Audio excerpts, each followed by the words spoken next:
Hey, good day. So for this video, we will be swatching this Berkeley watercolor. This is actually sent to me as a gift. I did not buy this. And we will be switching it using this watercolor paper by Bao Hong. And sorry guys, I don't have a ruler right now. So I just used painter's tape and washi tapes to divide my paper into 18 compartments or 18 areas. So we have 3 by 6 and we will be swatching the different colors here. So I just use washi tape. It's not perfect, same of the same sizes, but it will do. So we will start. So again, I have here the Berkeley watercolor. Okay, I'm sorry for the reflection, guys, but it's okay. So this is what's inside. This is what's inside. It's new. It was given to me like 2 months ago, and I haven't used this because I really plan to swatch these watercolors. It has 18 colors. Let's start. So here it is.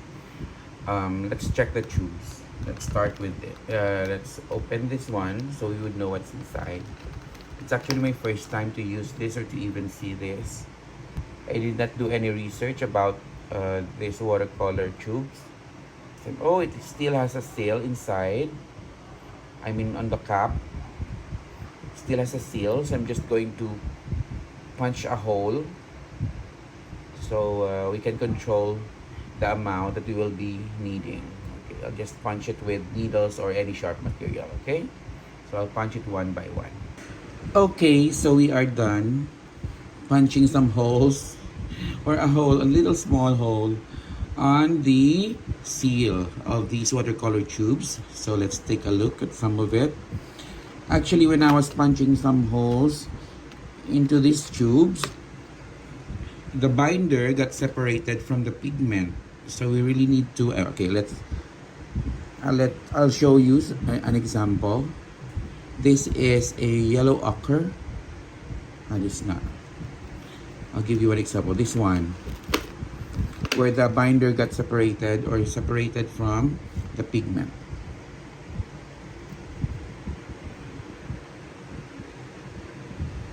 See? Those are binders. It's like a little oil.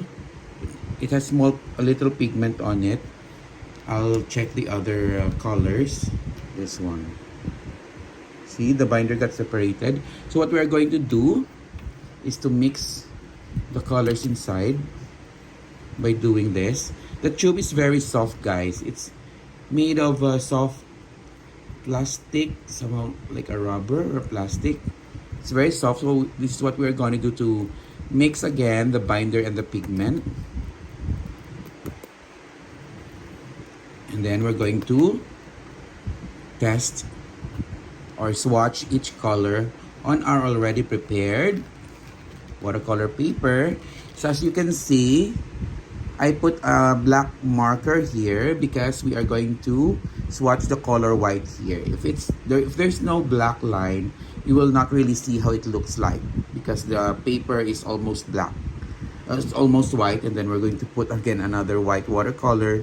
So we will not see any difference there unless we put a colored marker here. All right, we will now start swatching our watercolors, and we will start with the color white.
Okay, so this is it. We are done with the swatching. We're going to let the paints dry up first. And then we will put a label on each of these colors. And then we will show you how it looks like when it's already dried. Alright, here it is, the finished product. Alright, here is Alright, here it is, the finished color swatches of our Berkeley watercolor. 18 colors, and I love this. It's very black. I also love this color. It's rose red. I already put labels on each of the colors of the swatches so that I would know if I'm going to use it. I would know how it looks like when it's already dried up. Okay, so for the colors, I love that most of it are really vibrant. I love this cerulean blue. I also love this rose red, the crimson red. I love most of it. I love the grass green. It really looks vibrant. So that's it. We already are finished with the swatching of the Berkeley watercolor set. I hope that you are going to subscribe to my channel and see all the videos that I posted there. Thank you.